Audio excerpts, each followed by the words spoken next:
old computer thing, so forgive me. I'm old. I like old-fashioned face-to-face stuff. I think Lauren sent you all a team handbook through email. Did anybody print it out or have it in front of them? Because that's really what we do, is we go through the handbook about the different rules and things of the competitive team. It should be in your email. I don't know. What? Well, I can't hear them. If you have a question, you can just type it in the chat and I can try to answer. people could just talk. No? That's it. Well, it's cutting in and out for some of them, so I couldn't hear some of them. Oh, I missed that email for the team handbook. Sorry. I don't know. I sent it at like 4. Will you double check? Yeah. Oh, you just sent it at 4? Yeah. I got the. Okay. Okay. Yeah. There's 4 attached. Okay. Yeah. This should say team meeting information, and there's like 4 attachments. Okay, perfect. I saw the technical difficulties one, and I must have missed that one. No, it's good. I sent it right before that one. Okay, got it. All right. Thank you. Uh-huh. all right. We think we're kind of good. I think so. So if we turn to the first page, we'll just kind of glance over, and then if anybody has questions, they can go ahead and ask along the way. First page has the welcome to Next Level Competitive Program. And under that, it talks about next level team goals. So we have pretty much all the programs. We have USAG, we have Excel, and we do TOPS. TOPS is a talented opportunity program, lots and lots of hours, and they lead towards an elite level. The levels go from level 1 to 10. Still a very large commitment, moving on to college most likely. And then there's Excel, less commitment, less time involved. The kids get to have fun, enjoy it, compete. Maybe or maybe not they do college. So it's just not as intense and leaves them more time to do other activities other than just gymnastics. So our goal is to provide an area for every kid's goal, whether it's they want to go to the highest level or they like to do it and compete just for fun. So that's pretty much our team goal. That also kind of explains the women's artistic gymnastics under it. Then the next page is Next Level Gymnastics Academy policies and procedures. We take the safety of your kids really serious. We want to try to let them learn in progressions and stay safe and healthy. So under that is logo usage. You can, nowadays with technology, everybody makes their own t-shirts and stuff. You cannot use Next Level's logo without Ken or Lauren's permission. We had a parent a couple of years ago started printing out her own shirts and just handing them out to everybody with the gym's logo. Don't do that. Please don't do that. The next is the disciplinary procedures for the children. First time they're doing something that's not allowed within the gym, we warn them verbally. Second time, we repeat the warning. Maybe we sit them down for a little bit, give them something extra to do. The fourth time, we call a parent conference and we sit and talk to you all about what's going on with the kids. And the fifth time the kids are not following the rules of the gym, they get put out for a week or so, as far as suspended. Excuse me.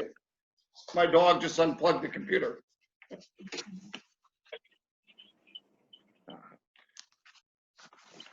So that's how we deal with that. We never really have gotten to the fifth level where we've had to kick a kid out.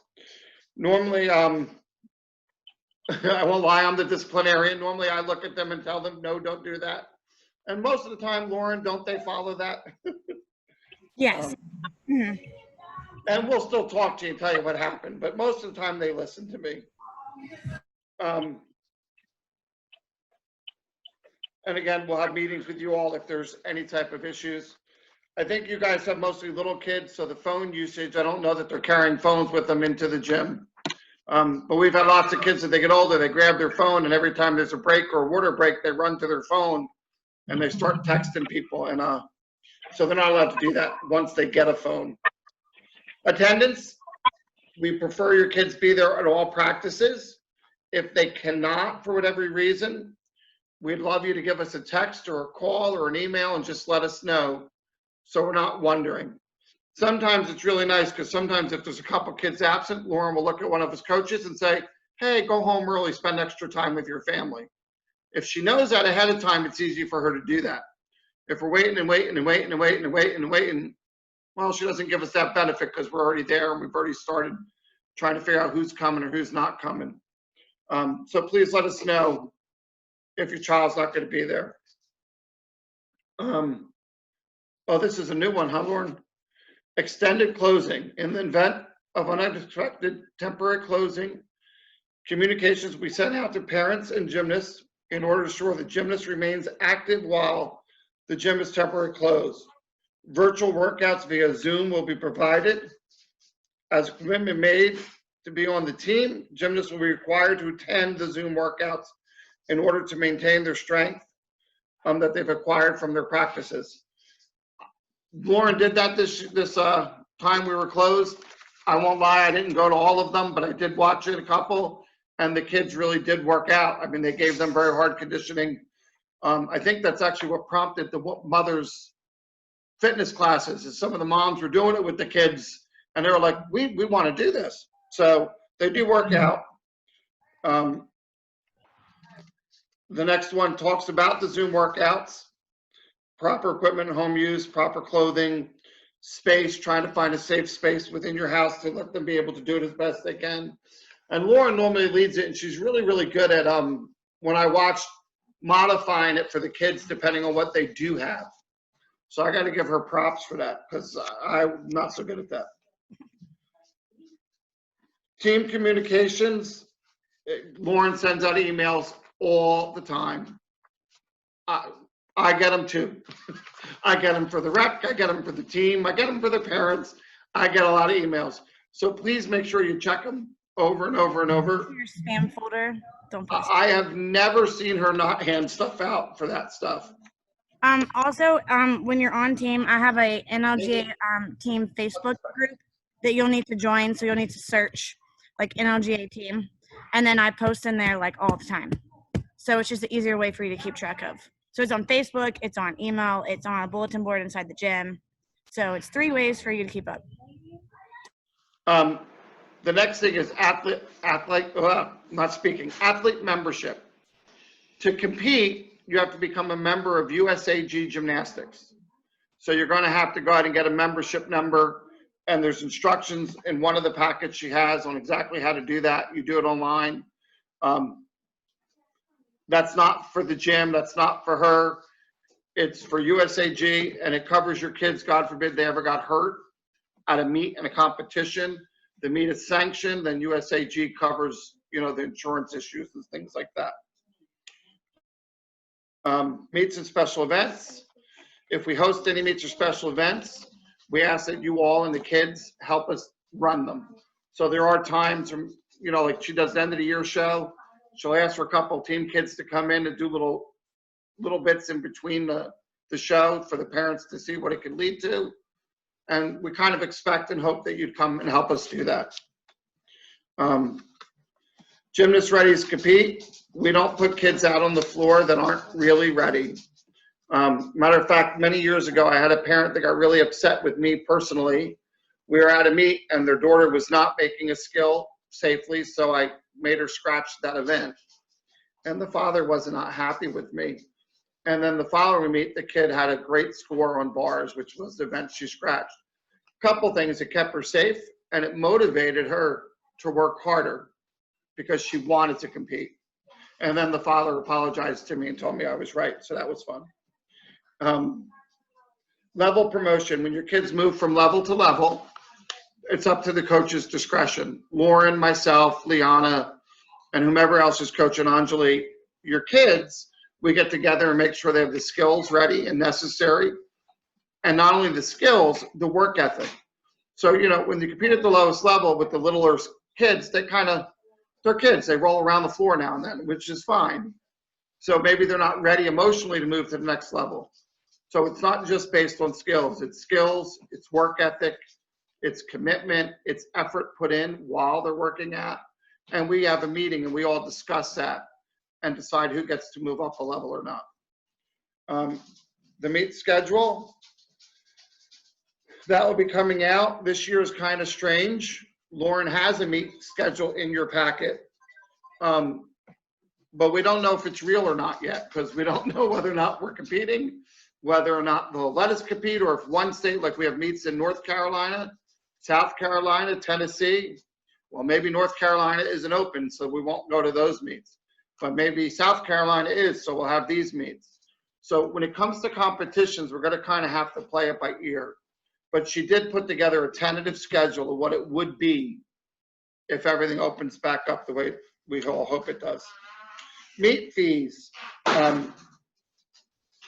Every meet charges a fee. This, again, is not next level's fee. This is whatever meet we're going to. They range, I think, from 85 to 120 a meet, depending on how big the meet is. It's expected to be paid by the due date. So on your sheet with all the meets on it, there's also the cost of the meet and the due date of the meet. If you are not paid by the due date, the meet gets entered without your poor child, unfortunately. So it's really important. You know, I used to tell my parents up north when I lived in Jersey to take that meet sheet and put it on the refrigerator where they saw it every day, so that they'd make sure they took care of it before the day, so you don't have to look at your child and say, I'm sorry, you know, I was a day late and now we can't go. Meets fill really quick.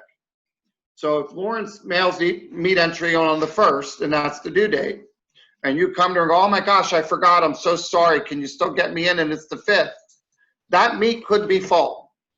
It's happened to me in my life of 38 years of coaching, where you got to look at the kid and go, I'm really sorry. And it's really kind of heartbreaking, because they get really sad and upset, but we don't have control over that.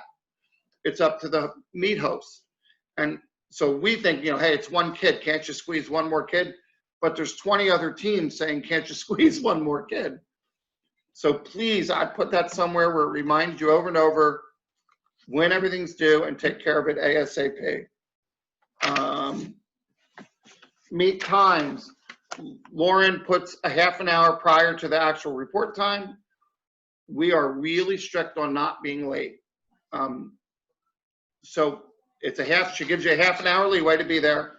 If you're 15 minutes later into that, not the end of the world. If you get to that half hour, you're missing warm up, you're missing stretch. It's also really hard for a child to walk in the door and literally run right on the floor and start moving. It's the kids that I've seen in my life, they like to go to the meet, they look around the venue, they look at the equipment, and it kind of makes them get a little more relaxed and ready to go. If they're running in the last minute, they're going to be all kinds of in a tizzy, and it's going to hurt their ability to compete. And if for some reason you are running late, you throw Lauren a text, you throw an email out, so at least then we know, and we can keep an eye out and try to make them feel more comfortable if they're a little bit late. God forbid something happens. When you're at the meets range 2 to 3 hours, depends on how the meet is run, but they're a good 2-3 hours. There isn't a door fee for parents to go in and for the kids to go in. Sorry, not again ours. It's whoever hosts the meet that does that. I don't know what they range, Lauren. Do you know what they range? I would say, like, I've seen 15. I've seen at Disney that one year is like 25 for parents, but I don't know. It depends on the size of the meet. The bigger the meet, I guess, the bigger the door. Sometimes they have like a family, like, weekend pass type situation too. Yeah, Like a okay. family pack. So, but I normally like send that too. Like, I'll give you a heads up, and you want to bring cash because most of them don't take card. So you always just set cash aside to have for meets. Just FYI. For awards, we expect that everybody stays for awards unless there's an extenuating circumstance. So you'd have to come to Lauren or whoever the head coach is and say, hey, look, I have to be here at such and such a time. Do you mind if we leave a little early? We'd like the whole team to stay for the awards from start to finish. You'll notice that some teams, the kids, as soon as they get their thing done, they'll slide out the back door, even though awards are still being given out to other children. So we kind of find that a little disrespectful, so we stay from start to finish. Again, unless there's an extenuating circumstance. If you're anything like me, I have 5 kids. So I might have to be in 5 locations at the same time. And so sometimes even I say to Lauren, I gotta go. And I run out and go to my next child's function. So, you know, we'll work with you on all those things, but we prefer if the kids can stay and support everybody from start to finish for awards. They break age groups down. They're different for each meet. They kind of base it on how many kids are in the meet. So there might, you know, be a 7 to 8-year-old age group, a 9-year-old age group, a 10, 11-year-old age group, and they try to keep the same amount of kids in each age group as best they can. So your child's age group might change from competition to competition. The only thing I'll go over meet scoring, you can't question the judges. The scores are the scores. Please don't ever approach a judge, try to whisper to a judge. They take great offense to that, and then they come back at us and they get mad at us and they think that we can't handle the situation ourselves.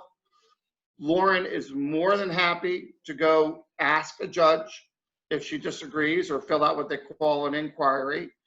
And if I really think it's a bad thing, then I let the judges know that I think they're off.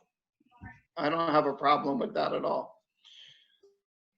The meet attire, the girls wear long sleeve competition Leos, jackets and pants, competition bows, black socks, Nike slides, and a next level backpack. And then we also have what we call Cloud 9 in the gym. You probably saw it during the year, the clouds on the walls.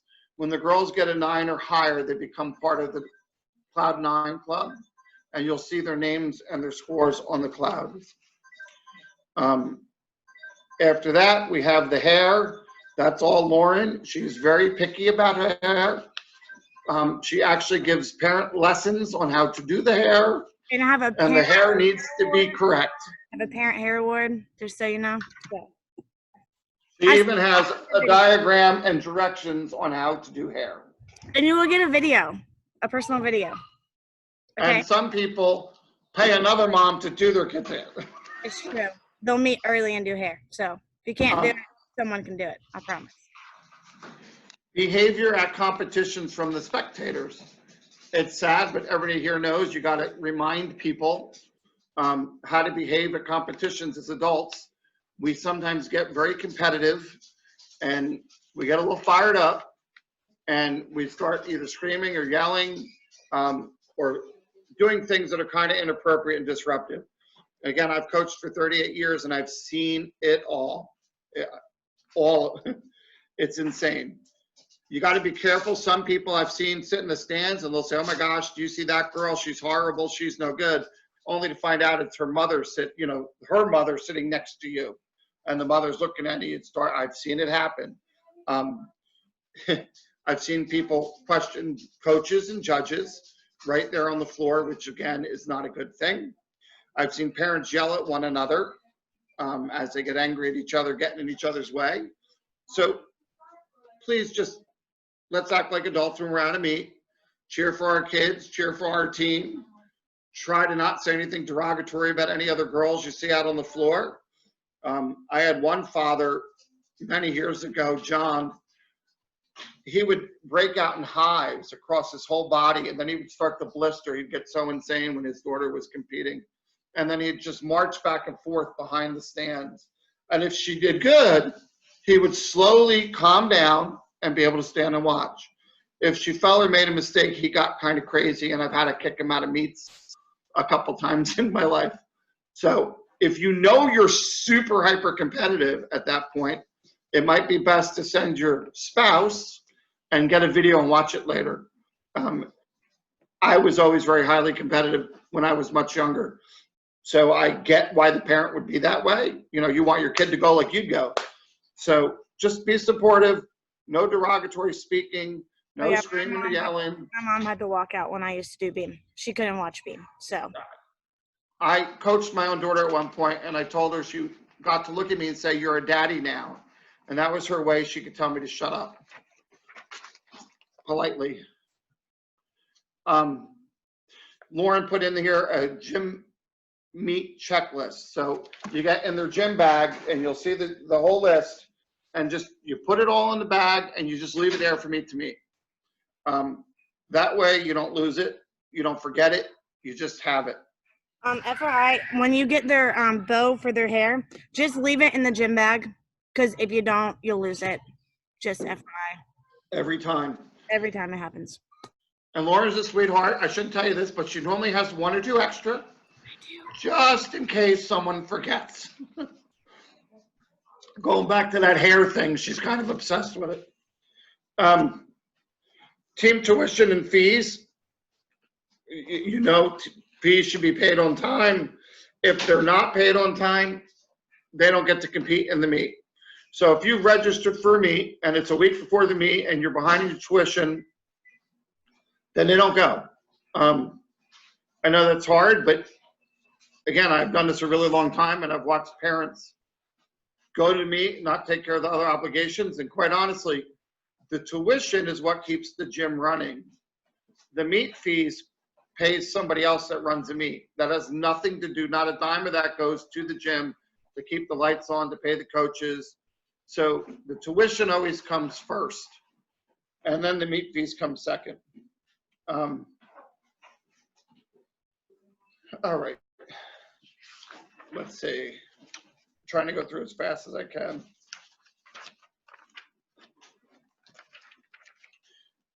Discontinuing team, it's a year-long commitment, right? So it's based on 48 weeks of actual gymnastics time, with about 4 weeks a year where we don't have gymnastics time. Although that never happens, we always wind up putting in something over those times we're supposed to be closed. But you can count on 48 weeks every year.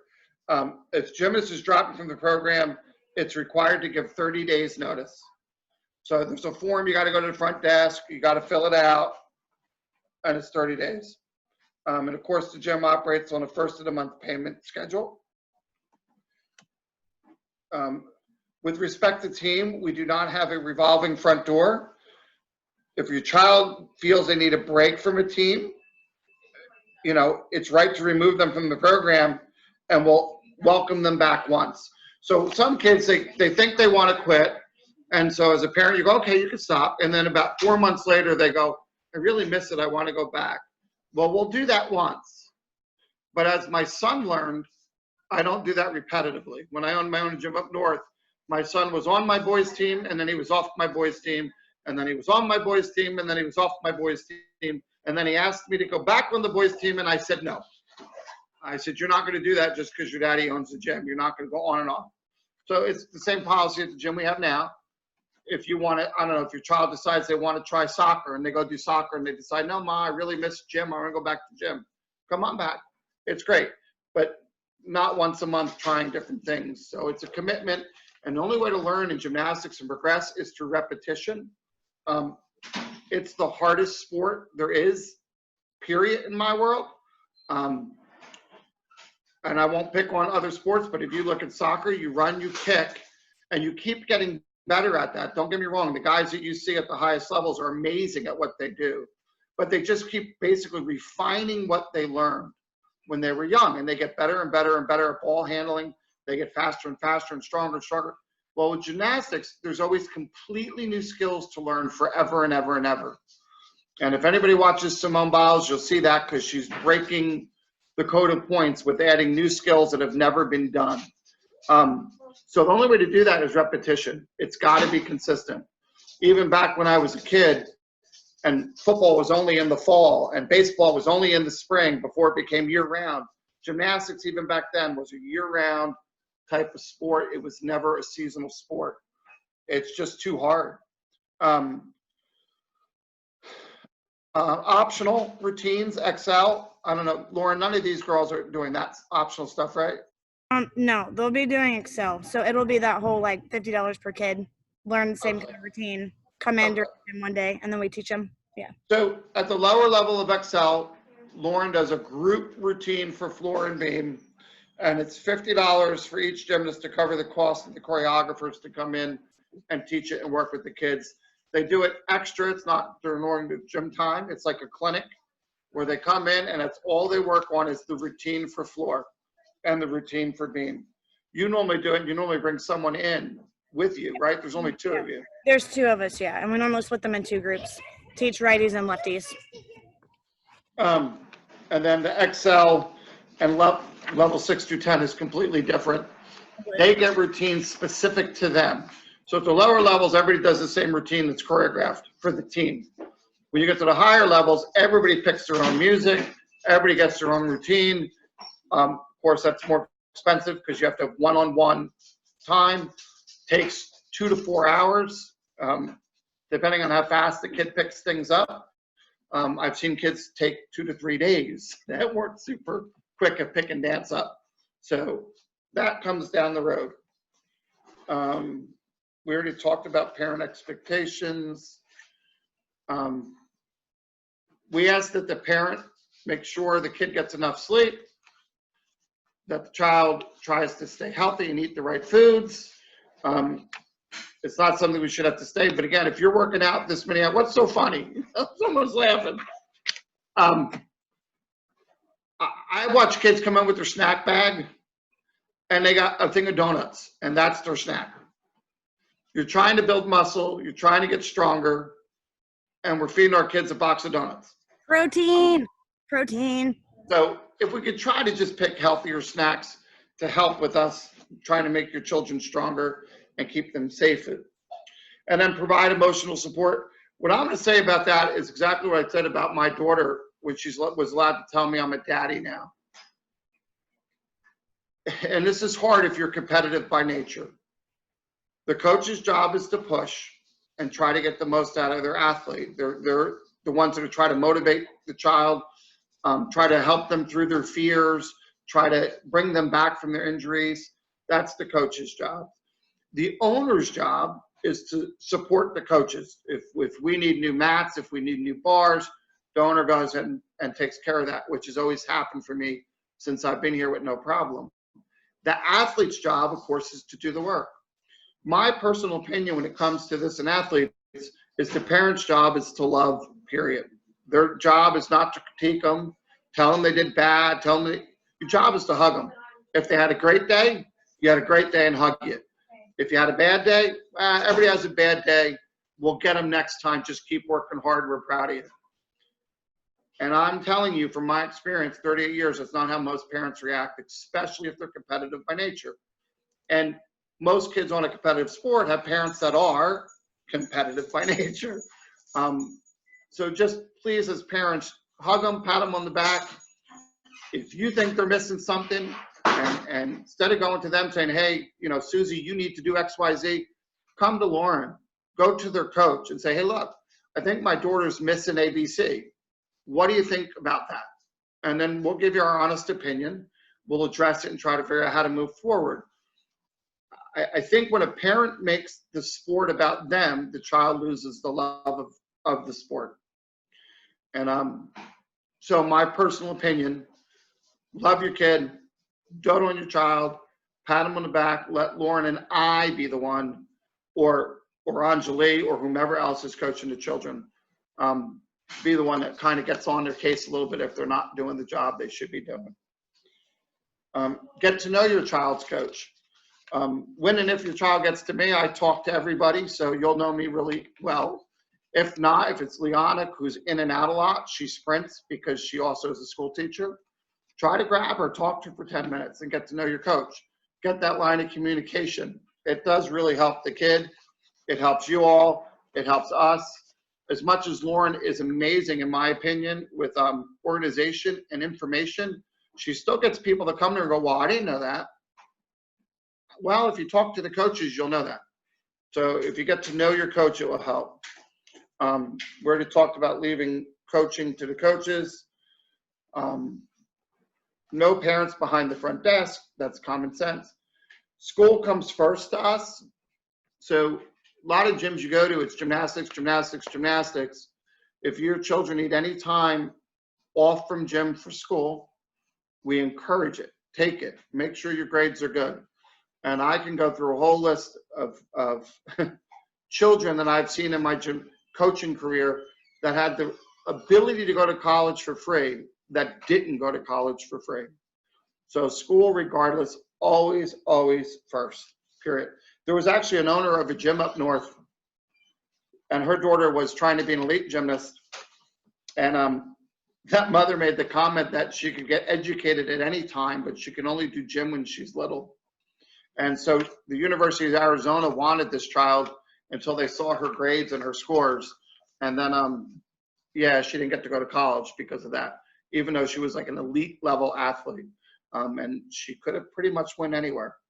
So schools first, we agree with that. We'll never fight you on that. We've had some kids as they get older come in and they'll do their homework or finish their homework before they start. We actually prefer that they leave early to do that because then they miss conditioning if they do it at the beginning. And conditioning is really important when they're little. So if you do need more time and you think you only need, I don't know, 45 minutes more to finish, come pick them up 45 minutes early, take them home, finish the schoolwork, and keep their grades going. Respect the gym and the policies. And what I'm going to get into that a little bit. In every gym I've ever been in my life and every gym I own, there's some parents that aren't happy, period. You know, if you have 500 students in your gym, you're not going to make all 500 people 100% happy. It's not going to happen. So what some parents like to do when they're not happy is they like to gather around other parents and they like to talk about how they're not happy to other parents. Because if you're not happy, and this is again human instinct, you want other people to have the same problems you have. It validates you. And the problem with that is the other people cannot solve your problem. Ken and Lauren can solve your problem, right? And so parents, like I said, they'll go over to their friend and go, can you believe that they did A, B, C? And no, I can't believe that. And then another parent jumps in. And then there's a lot of chatter in the lobby and a lot of not happiness. Well, that's disrespecting your gym. You go to Ken and Lauren and say, this is my problem, this is my concern. One of two things happen. Either they look and say, I understand and we'll address it, or they say, that's our rule and policy. And then you have a decision on whether you want to stay or leave. Doing that with other parents just doesn't ever help. And normally when that happens, it's been my experience that the kids eventually overhear it and it gets into their head and starts messing it up.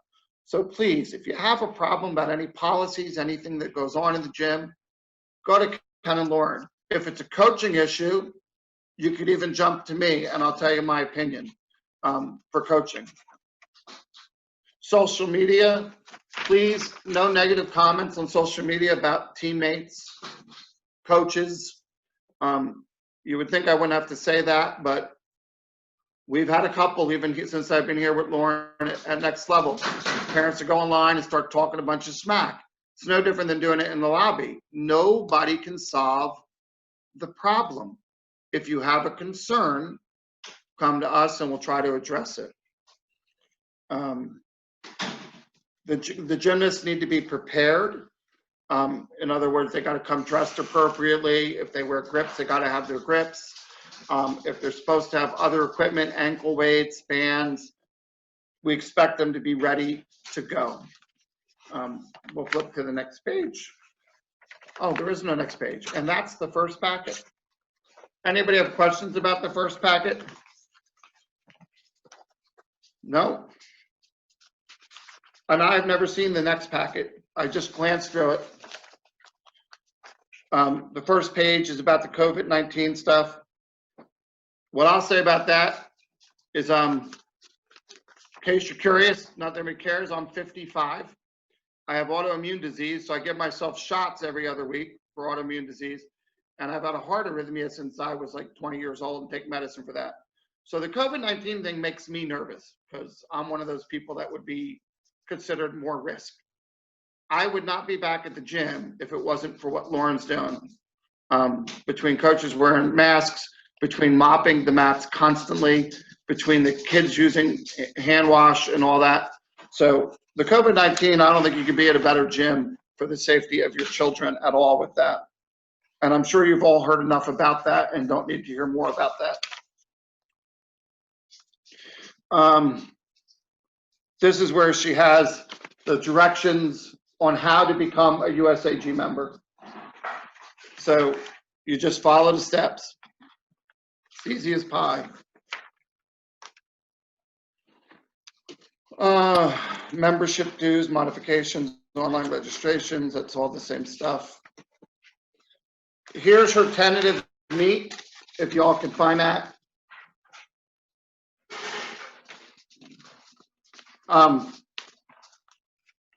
That is very, very tentative. It's what we would like to do. Whether or not that happens, we'll see. It really just depends on what happens going forward with this illness. We will be trying to set the new hours in August. Normally, right when school starts again, we switch back to the fall schedule. Well, we're going to try to do that around August 3rd this year. So your schedules might be tweaked about August 3rd. Every year, we normally hold a mock meet in the gym. We invite every level of the team to come and they perform their routines. And all the parents bring a covered dish and we just practice having a meet because the kids that are new never did, right? And we also do that with the covered dish so parents can try to talk to each other and get to know each other and become part of the family. Most parents I know, they find a little group and they're friendly with them and that's where they stay. Personally, I like to talk to everybody. That's kind of who I am and I think it's fun. So I try to get everybody to talk to everybody so we're one team. So whether you're a parent of a bronze child or a level 10, I'd like you to all know who you are, who each other is. So we normally do that, and it's actually a lot of fun.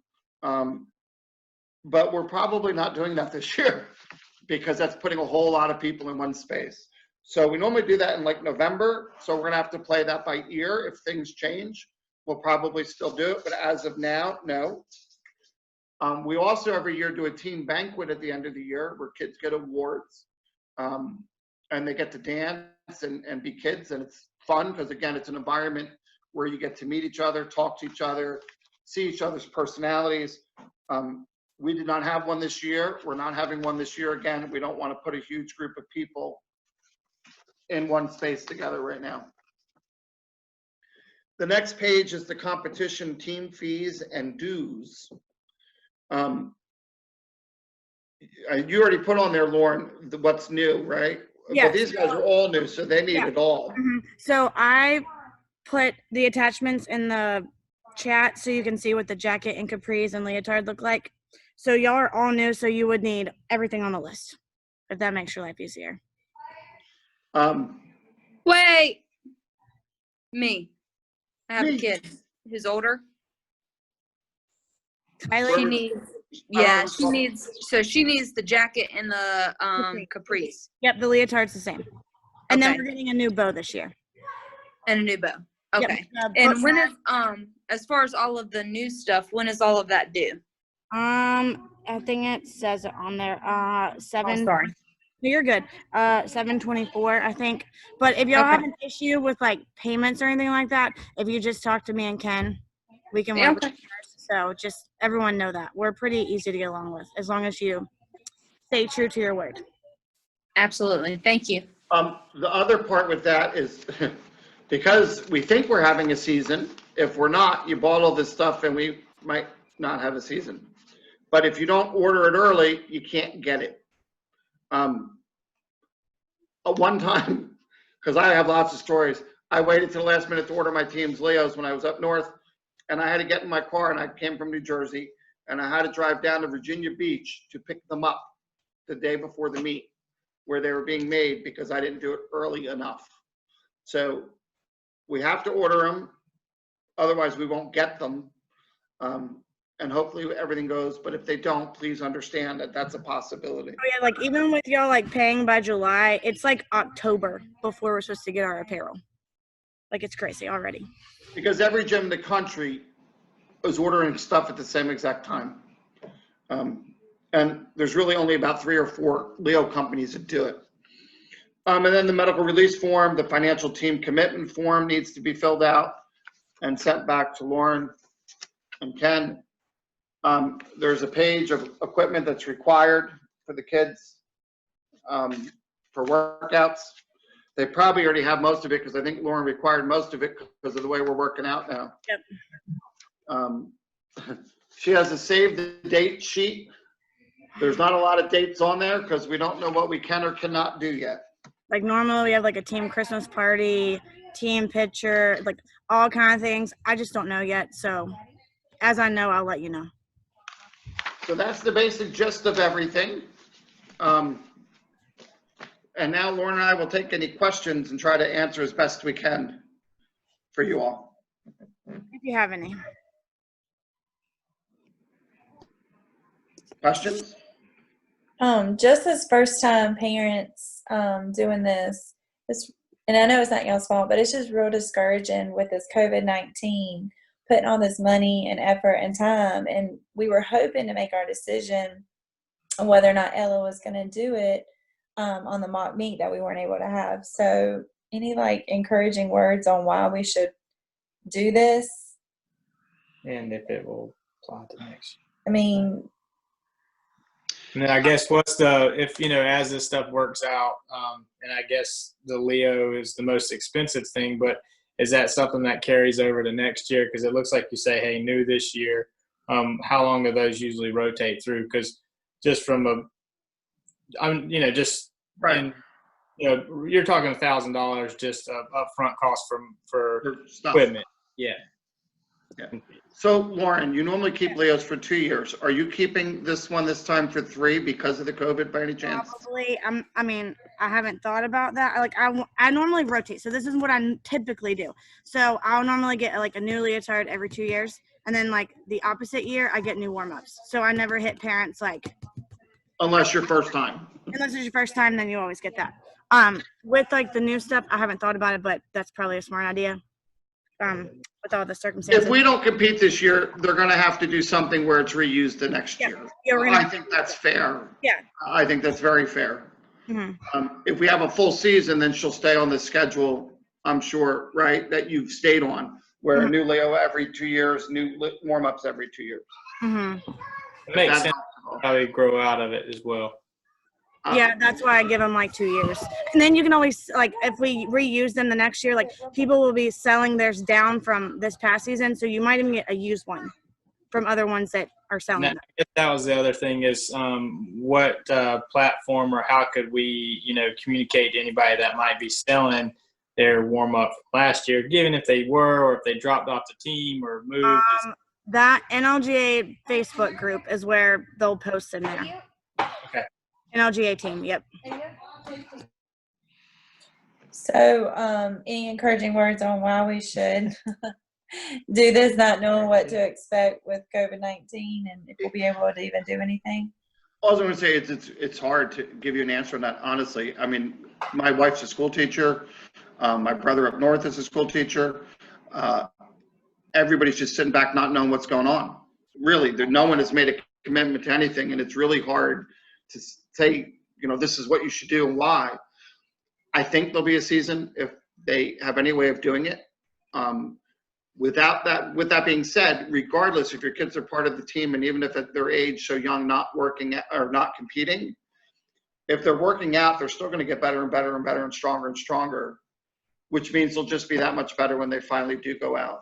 And then maybe Ella's works super hard. So I mean, I think maybe things we could do if we don't have a season is maybe let them perform the routines in the gym and somehow hook up a camera so the parents could still watch and see them and let them get dolled up in their uniform.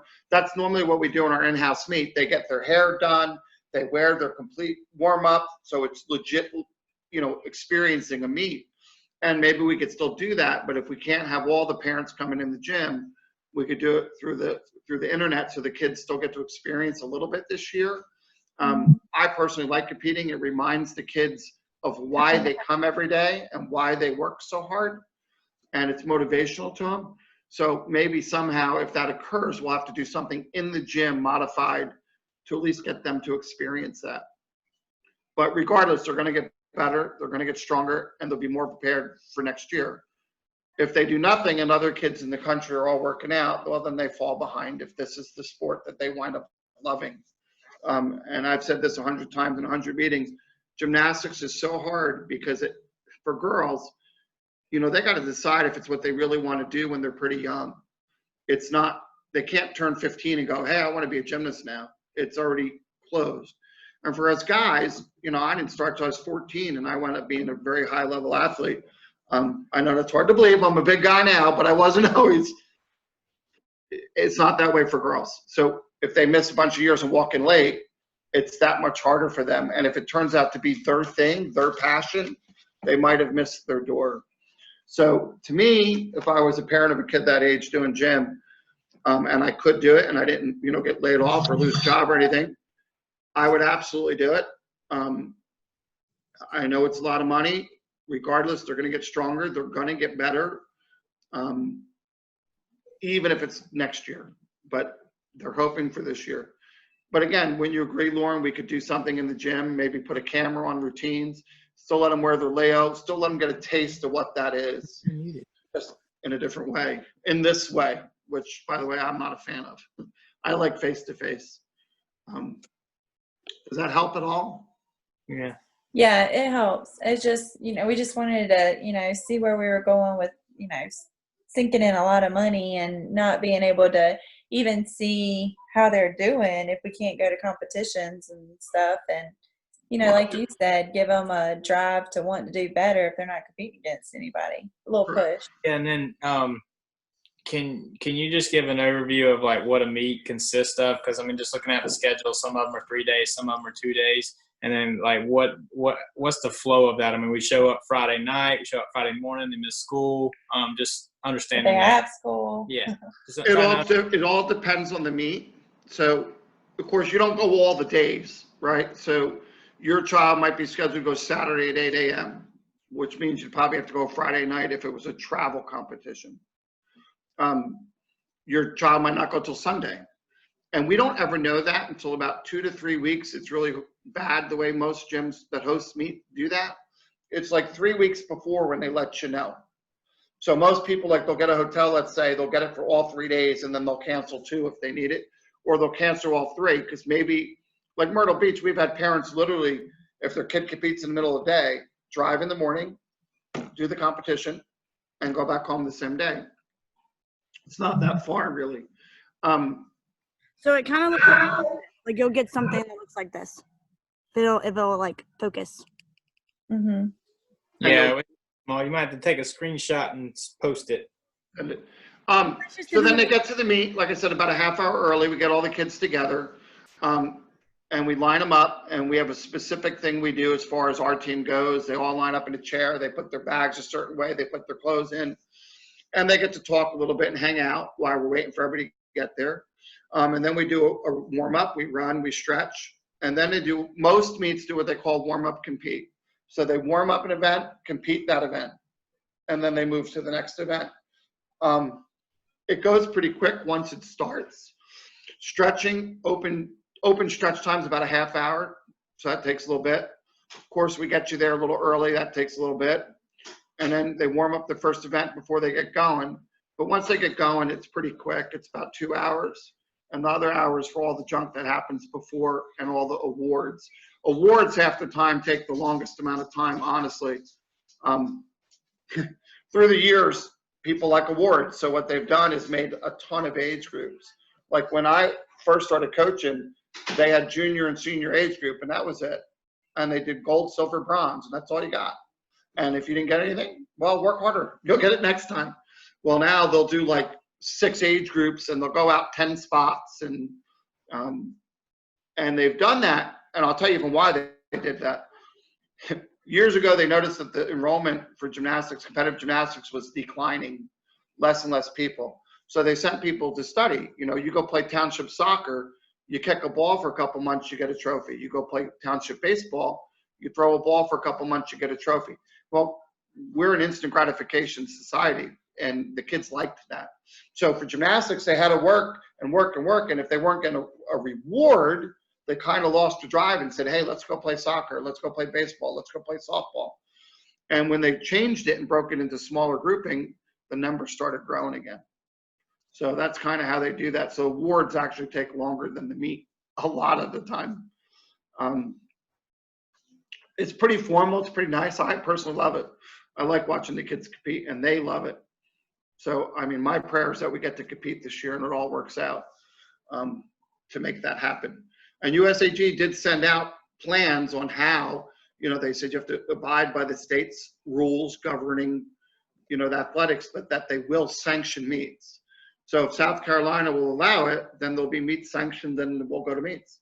Where North Carolina, I know right now, has a lot more restrictions, but I can't imagine they're all still going to be in place in November and December. So, other questions?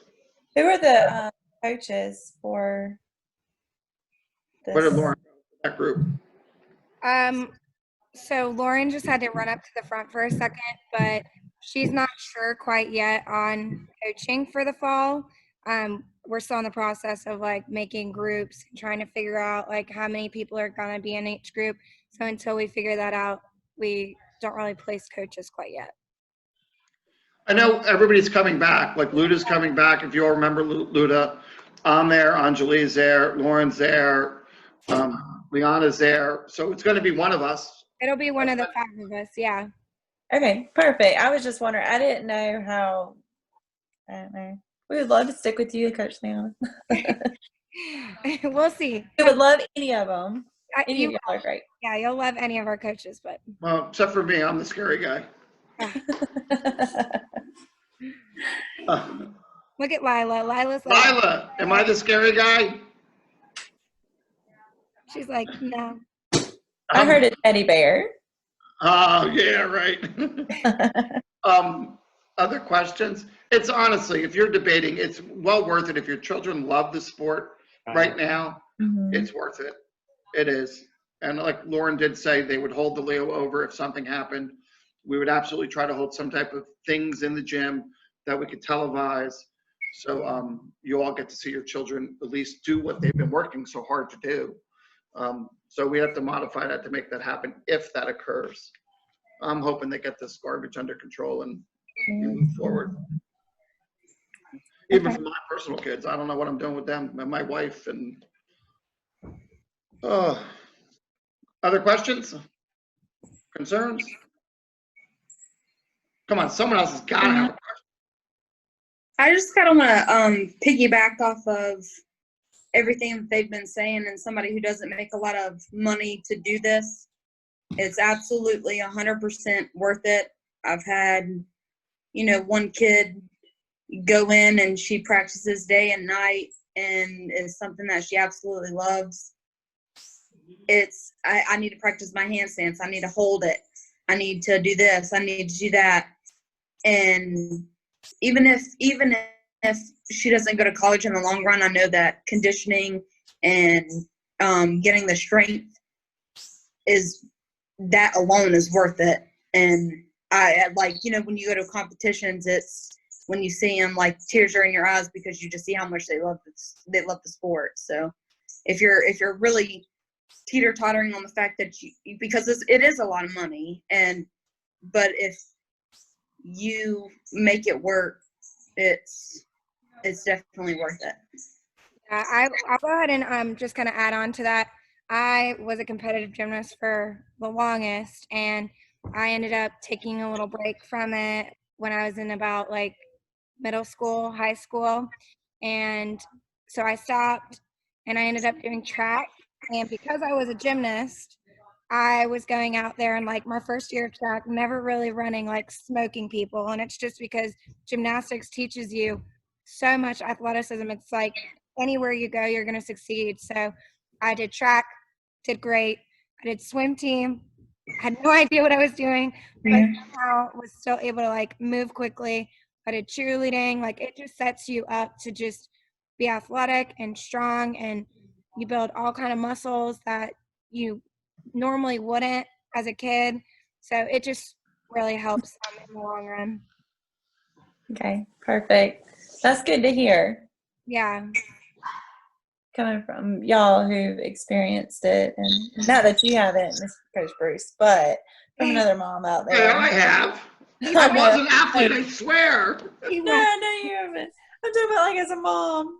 I'm like, oh my And I dove in college too, believe it or not. Didn't Yeah. even break the diving board. Yeah.